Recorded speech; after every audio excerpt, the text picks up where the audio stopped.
Hey everybody, this is my new channel. This is February 17th on a Saturday, 2024.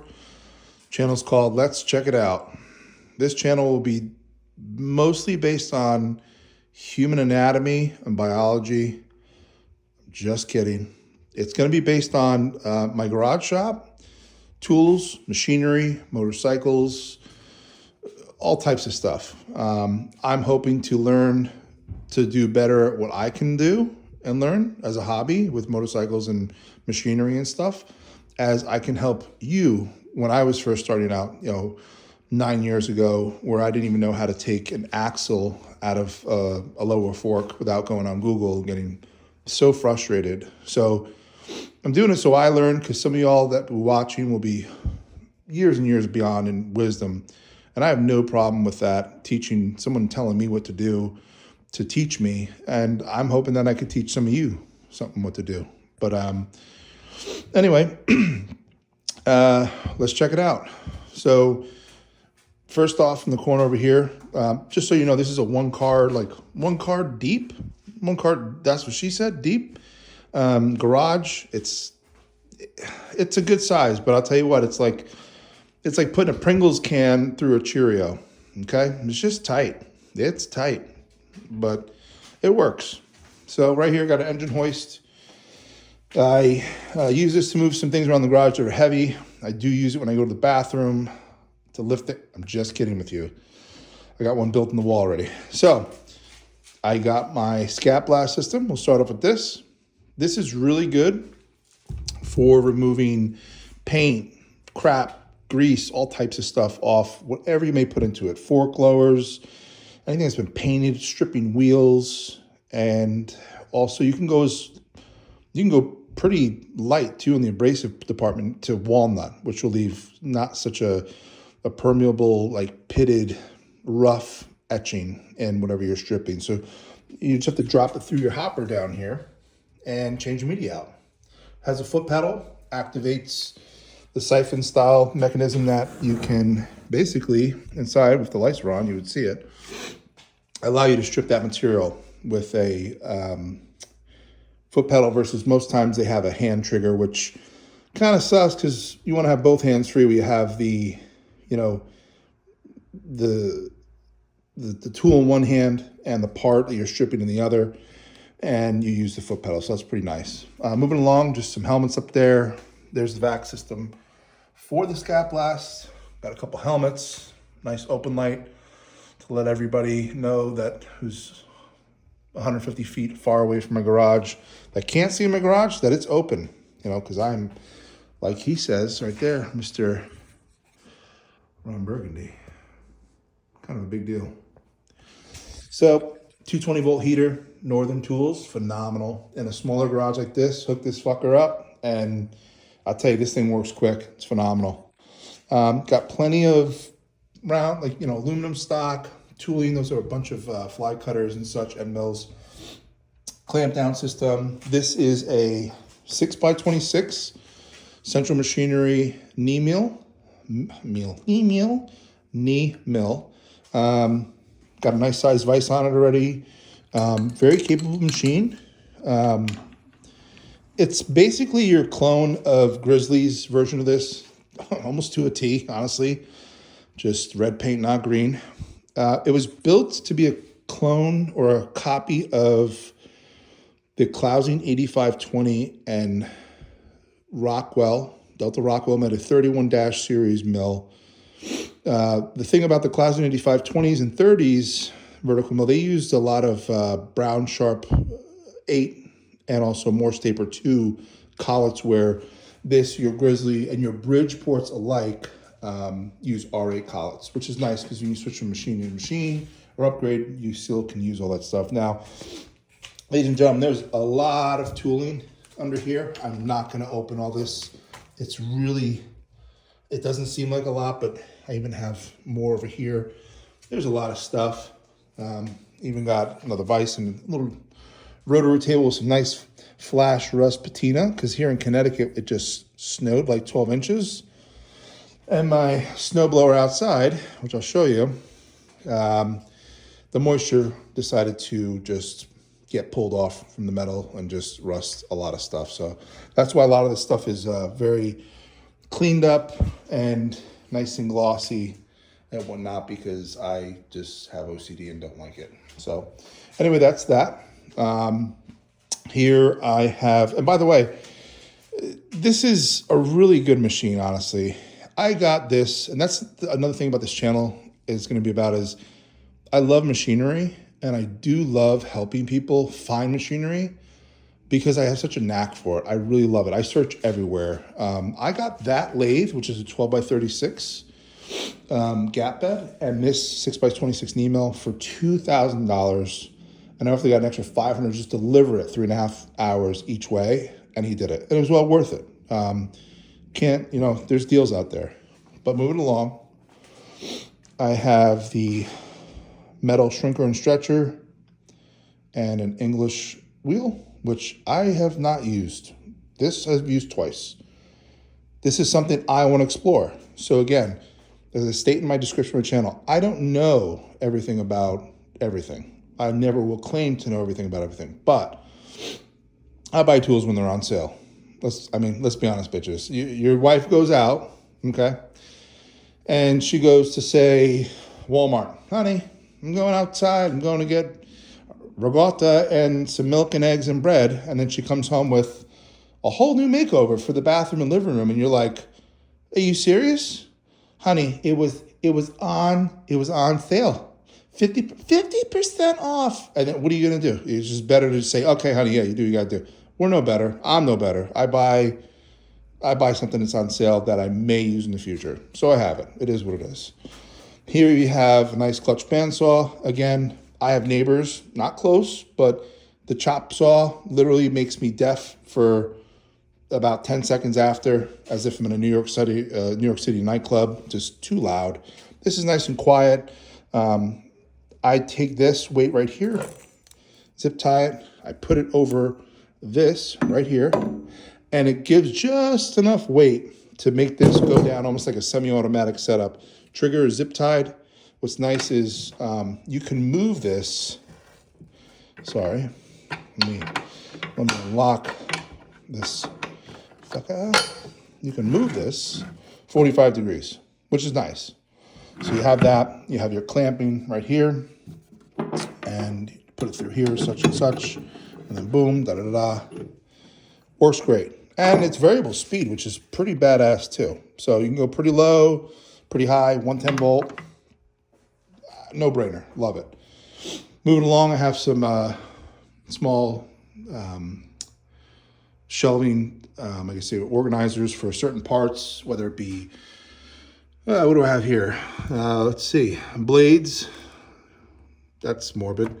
Hardware, carb accessories. I have a bunch of bungs, electrical buttons, different bikes. So the V's were always with the Vulcans, the Shadow VLXs, the VNs were the Vulcans, all different types of stuff. David Mann, he says, welcome. And then, I have a Burns-O-Matic torch heating stuff up. Shadow VLX tank. Pretty stoked to use it one day, hopefully. And moving on to another tool is the swag table conversion for your accoutrement of XYZ, ABC, etc., etc. Bandsaw. I have the Bauer. And the reason I do is because it was $100 and it's variable speed and it's 110 and it plugs into a pedal. And it's a good damn setup for someone like me who has tons of stuff and no real estate to do anything with. So highly recommend this. Such a great piece of, machinery for cutting exhaust tubing, flat stock round tube. I mean, I'll go over in a video, but you can actually notch tubing inside this and it will do it. But great piece from Swag Off-Road for the conversion of that. A couple doodads here, charging ports for all types of stuff, Milwaukee screw gun, some impact drills, yada, yada. This is just a shaved lower for the Vulcan on the lift. Dake press, arbor press. TV up here, a must-have. because, you know, nothing keeps me more focused on a motorcycle than watching that channel. Oh my God. I wanna say it's something, I think it's like Trent, like P Hub, and something called like, it's like a town, like Brizzers. I don't know. It's phenomenal for motorcycle content. Then I have a Delta Rockwell diamond wheel and wire wheel setup. These little cups here are for vodka or scotch. You take a little bit of sip between doing these. No, I'm kidding. These are for when you have something really hot. You can throw it in the water and cool it down real quick. But I don't do that. That's just shit in there. Then I have, let's see, that thing was badass. The guy made that for me for $50. I forget your name, man. It's been a while, but did a good job. This is a Harbor Freight. Again, Harbor Freight Series 2 toolbox. Say what you want. I'm not paying $5 to $10 grand on a toolbox. This thing does just as good with its bearings to roll out and have things we need organized and whatnot. I got lazy, as you can see. It says U.S. General originally, but I pulled it off and didn't go back and just, you know, heat this up with the heat gun. And now it's different language. I don't even know what that honestly says, but yeah, I got to fix that. But then I got all my hand tool sockets, T-handles, all that stuff up here. Oh, speaking of heat gun, down here, tons of stuff, old school Shopmate. This thing, I'll tell you right now, this thing will, like a bear, it'll rip your damn like wrist, easily break it if you bite on anything with metal with a drill bit. The old school tools, man, they're the best. I love old school stuff if I can find it. Tons of grinders. I like having a lot of different grinders, and I buy Milwaukee. I have a couple DeWalt's and stuff, but the Harbor Freights are really good. And I'll tell you why. You buy the cheapest one, okay? If you can afford it, 3 to 5 of them, because you can put different wheels on each side, each one of them. You could have different grits of sand flap discs. You can have a metal wheel. You could have a cutoff wheel. You could have an oxide. I mean, it's just so much easier than sitting there and like cranking and cranking and cranking to switch it out. And I know, first world problems. I know. But I have no fucking patience. So this for me will make me go further than taking one and throwing it across the room because I'm tired of changing it out to do something. Some, reciprocating saws, portable one, quarter and cable, corded one. That's the heating gun that I have to use to do that. That's just a small little Harbor Freight, like a filing sander. The thing is a piece of crap. Don't buy it, please. Got a car lift jack. Phenomenal. This thing is honestly badass. Well worth the money. I think it's like $300-400. Low profile, deep reach. Great thing to have, especially if you have a wife who doesn't want to check her oil, but you need to do her brakes. Great thing to have. I bought this just in case the table was taken up. I could do some motorcycle stuff in the the driveway. Phenomenal. Well worth the money. You can see it's brand new. I only use it once. Well worth it though.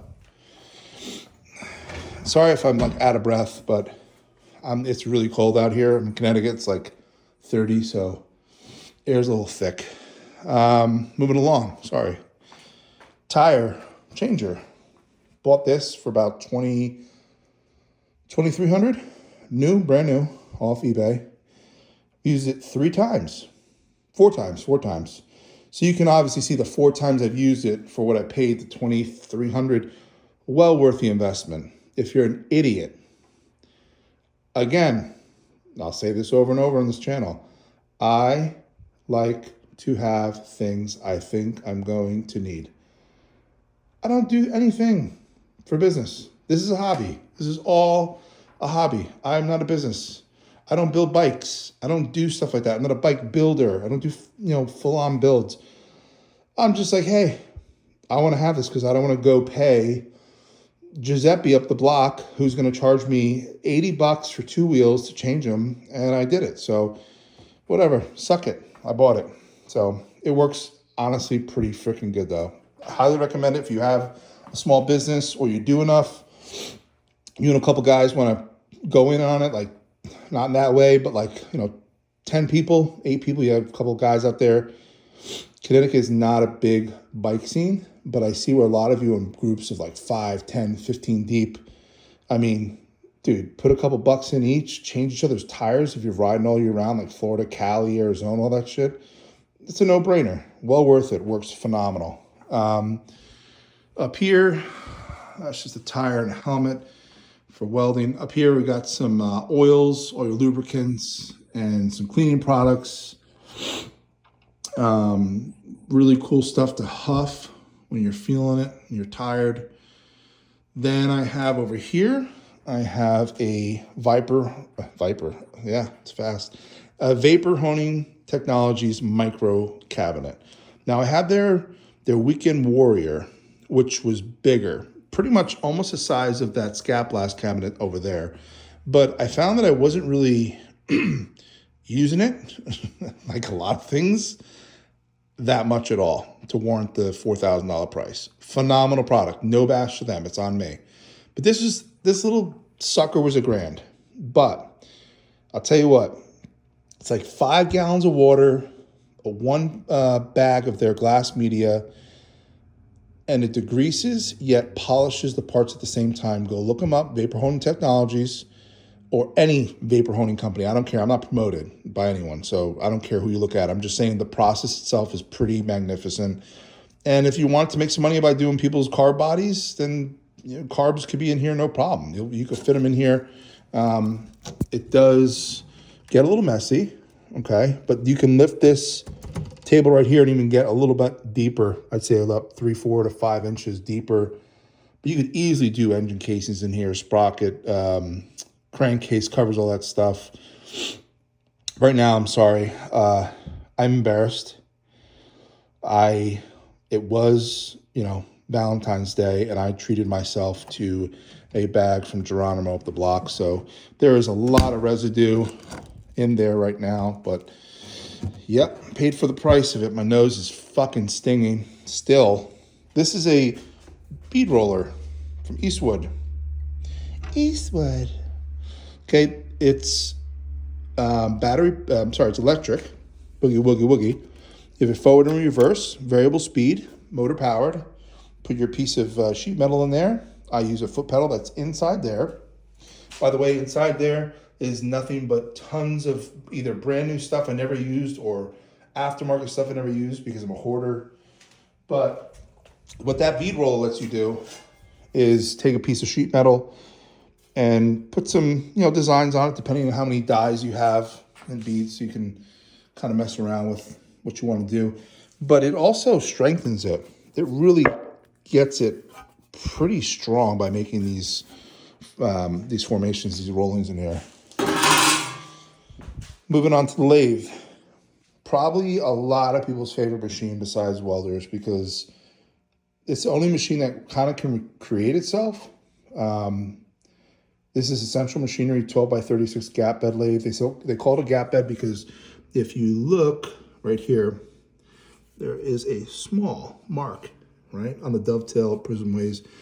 Removing those 4 Allen bolts, it allows you to take this section out right here, which allows you to put a larger piece diameter in through here and spin it in this chuck and headstock area.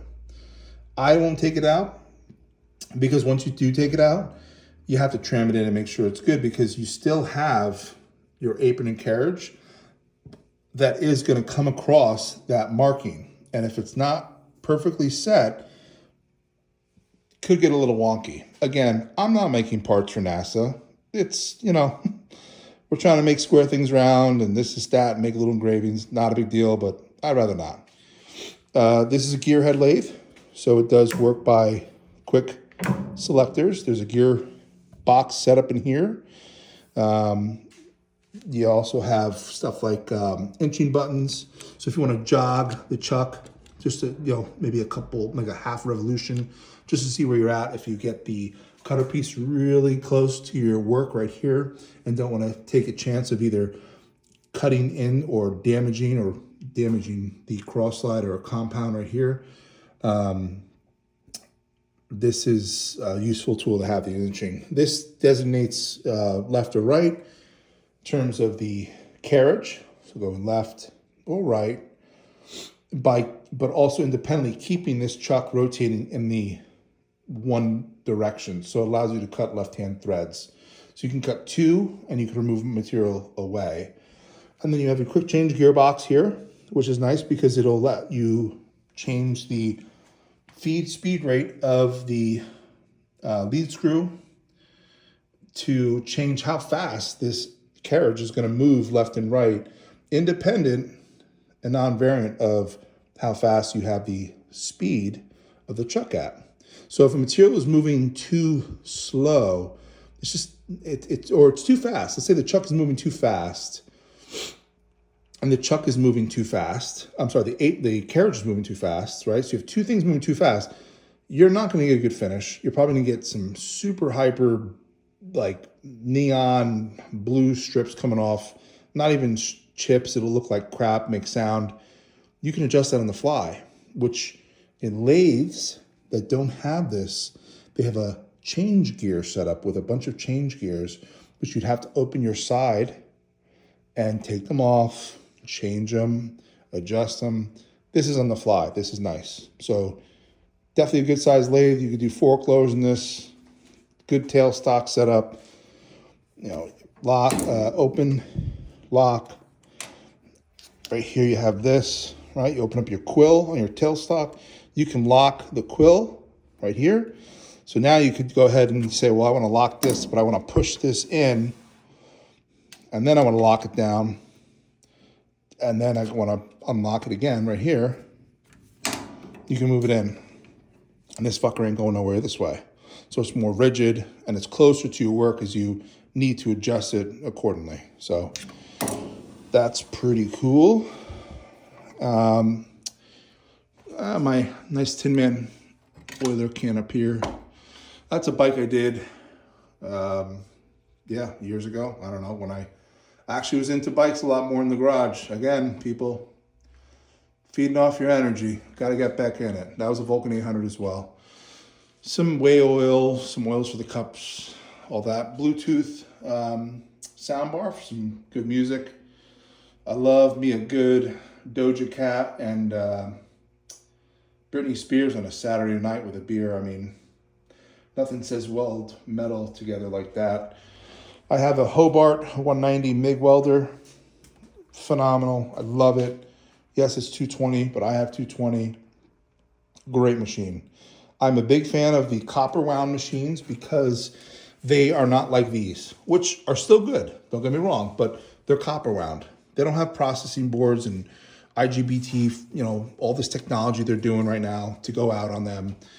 Copper wound is the way to go if you want longevity. You're not going to get the arc control and maybe some of the other adjustments and parameters you can play with that technology versus this, but it's MIG welding, people. It's, you can do it without it. So trust me, just get a good, I always said with motorcycles, if you're going to use a 140 amp, go ahead. You better either gusset it, sleeve it, or rosette plug it, weld it really good, or preheat it really well. But a 220 volt is honestly the way to go. I have a DeWalt 60-gallon air compressor. Love this thing. Got it on sale at Tractor Supply for about $700. Kept it on the pallet because I like the height it was on. I love this thing. It fills up really quick. That's what she said. But it is the most annoying tool. I tell you what, I'd rather listen to a chop saw. I don't know what it is, but fuck you. I hate this thing, but because they're just so loud, all these compressors. But it is what it is. Great machine. Love it. Would buy it 50 times over again. Bring it into the TIG welder. Again, this is a prime weld 225. So 225 amps of power. It's a dual voltage plug. You can probably see that right back there. That allows you to plug into 110 or 220, tons and tons of adjustable parameters for both alternate current, which would be your aluminum, or direct current for your chromolys and steel. Digital display. You can set pre-flow, post-flow, which is going to talk about how much gas you'll use for argon. That could be another video I can go over, but I'm just trying to talk about what it comes with. A really nice gas hose, braided. This is a bonus right here. Nice CK Worldwide torch, flex head, which is phenomenal for tight spaces. SSC style TIG foot torch. I'm sorry. SSC style foot pad. I don't know why I keep saying foot pad, but foot pedal. Foot pedal. Hello, wake up. Great machine for the money. $800. You can't beat it. They're right in here in New Jersey. That is a. Geez Louise. This is my powder coating oven that I have bought and not used. But I have it, again, like I do. I buy tools I don't need because I have them. And what if in 100 years I need it and I'm dead? I can come out of the grave and still powder coat a crankcase cover. I have it, right? This is one of those Chinese tables. A lot of offshore companies make these, Harbor Freight, Northern Tools. I can't even tell you how many people are making these now. They're great. If you're not, again, listen, folks, if you're not making stuff for NASA, if you're not in a full business, even if you are in a full business, a lot of this stuff will do well for you. And by no means am I saying I have a bad setup. I enjoy my garage. But a lot of people out there are very about the brand. And if it's not Miller, it's not Lincoln, if it's not Bridgeport, if it's not, South Bend everything or XYZ, then it's shit. And that's not the truth. You work with what you got. People work with so much less and have so much more talent than I do and make some crazy killer bikes. Look at the people in Bali and Thailand, and dude, those guys kill it. So don't ever think that you have to buy the creme de la creme. Buy what you can afford and what you're going to do it with. But yeah, I got everything I need here. I got some gloves in there for welding, TIG gloves, weld gloves. I have a Delta Rockwell 6x48 belt sander with the 12-inch disc combo. Very expensive machine. I got it for a really good price from a friend who restored it for me. This thing is 220 volt, 1.5 horsepower, and as fast as you can feed the metal in, it just eats it. Like a Cookie Monster. It just eats it. It's unbelievable. That's why I've had this tool probably longer than most of my garage, because I'm always changing stuff up. Phenomenal. If you have the chance to find a good American piece of machinery that's a sander, go for it. Phenomenal. Right here I have a South Bend 14-inch floor drill press model. Again, you use this thing, and just by the way the quill moves, how smooth it is. This is ASMR. Do you hear that? Do you hear that? It works great. Someone was just like, they drilled through things, and they said, well, when I see the metal come up through like wood or the aluminum, well, Johnny, it's done. It's done. You see the metal? Oh, shit. It is done. You're right. They made a bunch of holes. So thanks for the Swiss cheese holes, guys. No big deal, though. But anyway, listen, this is pretty much everything. I'm glad if you stuck around that you enjoyed it. I'm going to be making a ton of videos as much as I can, guys. I'm really trying to get back into finishing this bike, learning as much as I can, and learning everything I can from you as well. And again, I don't know it all. I'm just things I do know I can help with, and I'm always eager to take constructive criticism and learn as well. But I can't end this without showing you something that I know is just going to blow you away. So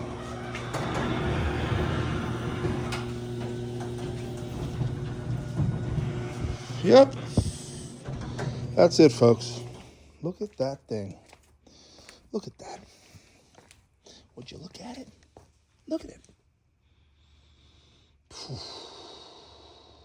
Look at the bending that was done, and the welding. Tire pressure's at a solid probably -3.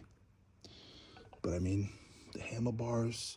I mean, for those long trips on those sunny roads with your gal in the back, and your gal in the back just hanging on you like a monkey. I mean, this is performance speakers here. No, I'm just kidding. All right. Anyway, that's just the 2002 sporty throttle diction hardtails, some goodies. And as you can see, we've had some snow out here, so my snowblower was in the garage.